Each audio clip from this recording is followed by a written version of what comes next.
All right, guys, we got this. Let's go. Gun white trip speed. Pros X go. On one. On one. Ready? Ready.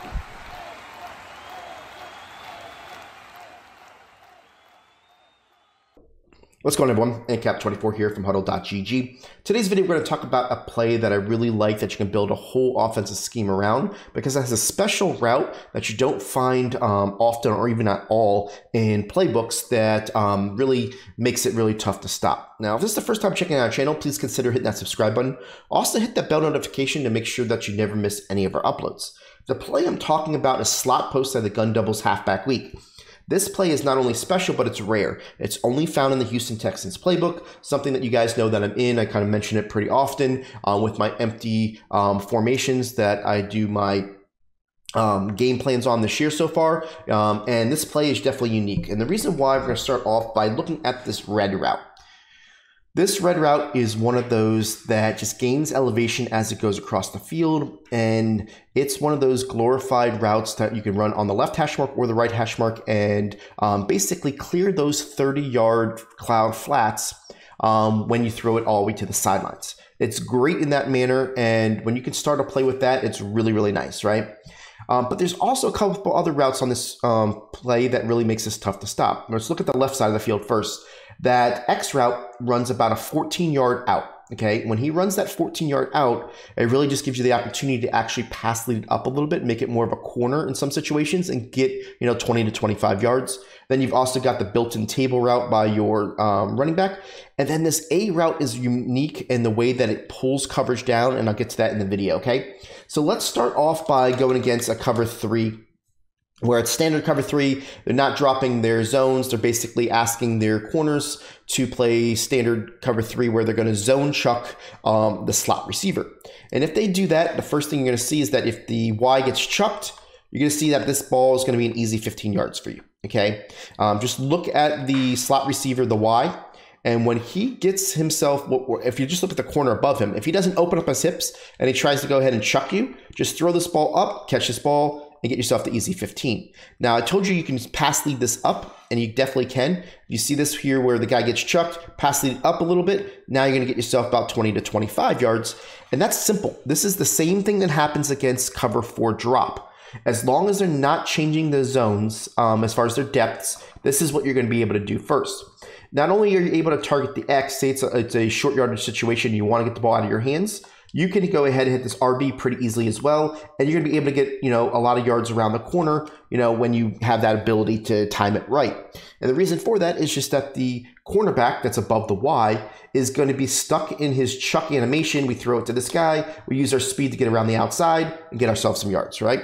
So a nice combination over there, and what those three plays in conjunction, or those three routes in conjunction with each other, is going to force your opponent to have to adjust, whether that's covering it himself manually, whether it's changing the zone depths, or what most people are going to do, they're going to have to stack the zones with a high and a low, meaning a cloud flat, a curl flat at maybe 15 to 20, and a hard flat at 0 to 5, right?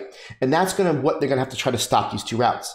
If we're making them do all that on the left side of the field, it's going to open up the rest of your scheme with other plays, and that's what we want to do. Now, let's talk about the Y and the A route now.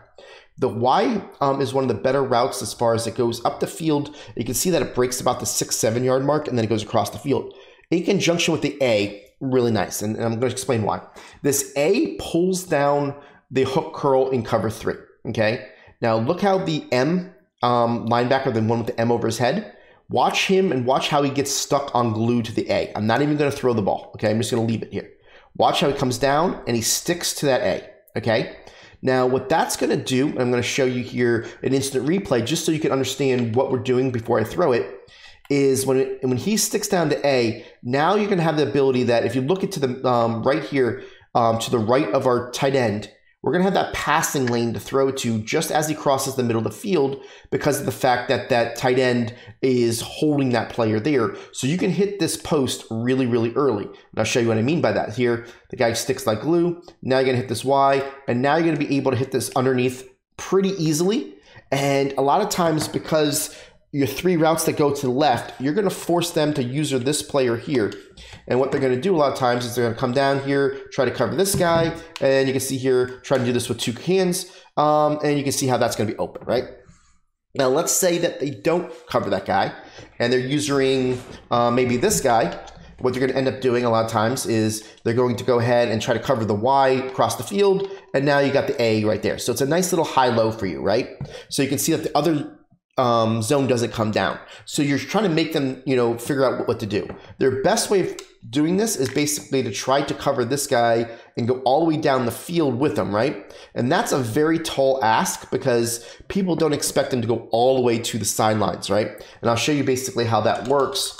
And you're going to see here that if I was to go ahead and wait on this, right? Wait on it, wait on it, wait on it, get a little bit out to the outside, you can see that this guy's going to get all the way to the sidelines. And look, I get it, that pass caught on the 8-yard line. Let me do the math for you. I'm on the 45 right now, so it's going to be 5 yards to the 50 and then another 42. So 42 plus the 5 is a 47-yard crossing route, right? And you can see how even though it's 47 yards down the field, this route right here by 85 took this guy to a spot to where he still could not recover to this throw. See, we had what? At 10 yards of separation by the time right here that he catches it. So you can see how safe of a throw that is. We caught that, say, at the 10-yard line. So even at that, we're talking 45 yards, 15 yards over the deepest zone that's possible, and you're going to have that catch, right? So this route is just really special in that regard, okay? So that's what I like it against cover 3. Something else that I like to do against cover 3 is if I know that the A is going to hold that linebacker that has the M over his head, then I'm going to do a drag by that player, because what's going to end up happening, it doesn't change anything, but you can see that that guy is not going to cover that guy, and you're going to be able to hit it as soon as he passes him by because the M is stuck to that tight end's route like glue. So what we're actually doing is just a high-low from that player, and you can see here that that tight end holds onto glue. Now I'm going to be able to hit it right there as he passes that player, and I'm forcing the user to say, do I cover the post that goes all the way down the field, or do I cover the drag? So that route, even though it doesn't look like much by the tight end, serves a lot of purpose. Against cover 2, I'll start off with that route. What I love about it is simply, if I'm not doing any adjustments right now, right? This guy's going to stay and he's just going to sit. And you're going to be able to throw that all day long, forcing the user to have to cover it, man him up, put another zone on the field. But if they don't know what they're, looking at, if you can't just call this place exclusively over and over and over again, obviously. But in this instance, this guy's going to go ahead, stop here. You're going to be able to throw it. And if you say they cover that, now what you're going to do is you're going to end up hitting this Y. Unfortunately, I kind of got, covered there, but you're going to be able to hit that Y just the same. So let's just show you that and making sure that you understand what I mean by this. Say they go ahead, they cover the A. Now you're just waiting on this Y to go across the field. And you can see here that you're going to be able to throw this ball over here, get your catch, and your ability to get more yards. Now with cover 2, there's something that I've discovered when I played online as well, is that there will be times that I can just roll out and hit this B on the sideline for a touchdown. You're like, what do you mean by that? Let me show you. So what I'm going to do here is I'm just going to kind of roll out, and you're going to see here that that Y holds that player just enough to where I can hit this guy a lot of times on the sideline for a touchdown.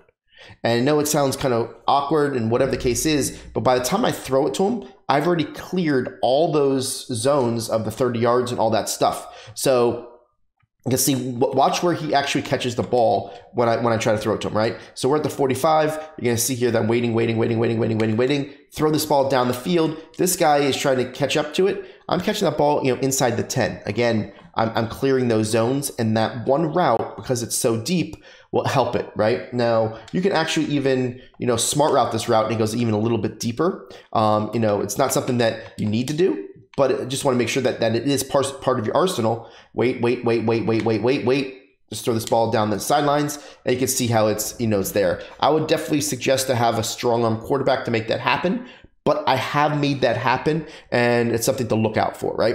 So that's how it is on the right side of cover 2. Left side of cover 2, real simple. The RB is going to be open all day unless they play some type of hard flats or soft squats. You can see here that they're going to drive the player back, catch this ball, get yourself some easy yards, and you're good. If they try to play soft squats or hard flats, guess what? They're going to jump the RB, and the left player is going to be open. So watch this. I put this X on a soft squat. So it's going to work the same way against hard flats. That guy comes down. You're like, oh, he's down. All right, just throw it over his head. and you got an easy catch to the sidelines. So against cover 2, it's really nice as well because it's an easy read, right? You're waiting for that cornerback. Say you missed the read, right? Say you're like, I'm waiting, and doesn't do it. You can let that running back hit the sidelines and he'll just sit there. Watch, he's back. Now he sits there and you can be able to hit that ball, right? Unfortunately, got some organic pressure there, but you see that the guy would have been open. Now, any other coverage, basically, you're going to see that we're going to be able to torch. I'm going to show you cover 4 drop, cover 4 drop 2. You're going to see here that, let's go ahead and look at this here. It's going to be the same thing as cover 3. The guy's going to chuck the Y. You're going to be able to hit the X, right? Another simple way to attack. That's not going to be something that you have to worry about. Man coverage, you're going to have the ability to, here's cover 2 man. The Y is going to get open, but to be honest with you, it's not as good with any other routes. So what I like to do is I put like the B on a slant and I motion him over and then I hike it as he passes because he's going to be like a motion slant, where now he's going to get inside leverage. And you're going to see here, I'm going to have B and the Y as 2 threats to go across the field. Right, so it's one of those deals that time he kind of got bumped off his mark. But if he gets cover 2 or cover 2 man or whatever the case is, I mean, you're going to see that this guy, and when you see that cornerback go across the field with him, you know that it's man coverage, right? And you can see here that this guy's the B's going to get open, and now you're going to see this time I'm going to try to throw it to the Y. And you can see here that we're going to have that ability to at least try to go for him. Now, if you really want to get that Y open, all you got to do is put the A on a streak. And what end up happening is that's going to drive back that safety. And by doing that, you're going to see that you're going to have the ability to have the high-low with the B and the Y going across the field against man coverage, right? So here you go. Get outside. You got the B. And now I'm really looking at the Y. And you can see here that we got that ability to catch that and throw it, right? So man coverage isn't really the answer for this play. It does at least slow it down a little bit, but you can do other things, right? In that kind of deal. And then let's say they're doing some type of match. Let's see if I got a match here. Cover 4 quarters. The person that needs to cover this is the safety on the left, right? So if you think about it, if that safety on the left's got to cover it, he's going to kind of come down and then he's got to shift. You're just going to have inside leverage, and you see how he's going to do it. And a lot of times that's all it needs, right? You're going to have that ability just to kind of get that, spot and basically catch it over there. Obviously, McCourty actually made a good play on that. But in this general, you're going to have that step. And depending on, your players, I've got Keenan Allen, there on this team. I'm not really exactly, that guy's not going to burn you. But you can see here that you got that ability here. If you make a good throw away from him, you're going to have that catch, right? So it really beats everything. And, crossers do that a lot, but this route's kind of special. So just want to kind of tell you about this because it is in the Texans playbook. It is a play that I'm kind of falling in love with. And there actually has some really cool plays in that as well. There's another exclusive play called Double Cross, I think it's called, which is a really tough, double cross. You see this X play over here. It has that running back and the tight end that do basically their mesh.